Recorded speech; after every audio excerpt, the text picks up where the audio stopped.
Čaute, moje meno je Leč Polič, ja vás vítam pri mojom ďalšom vlogu. Dneska spíme v škole, ako môžete vidieť túto celú miestnosť. To je pre 6-takov a 7-takov. To je kamarát, spolužiak Rolo, Gabriel. A tu je ďalší kamarát 1. A pozeráme horory, filmy a čítame knihy. Teda, čítame knihy, ja čítam knihu. Takže tak, môžem ju vám aj ukázať, keby ste náhodou chceli si prečítať, hej, tak tu je Útek z tábora číslo 14, je to výborný thriller o chlapcovi, ktorý sa narodil v väzeniu, tak teda respektíve v tom tábore a prežije tam celý svoj život. Dneska máme hororový večer, veľa sa už pozeral Kruh, tam máme Šírku a dnešnú noc si chceme užiť.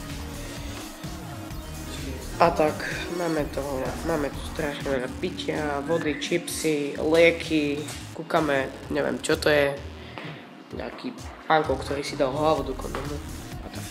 Takže to by bolo dneska všetko. Nemôžeme poskytnúť ostatné zábery, pretože sme v škole, v školských priestoroch a nemal by som to robiť, ale nevidíte veľa, vidíte len túto triedu, takže tak.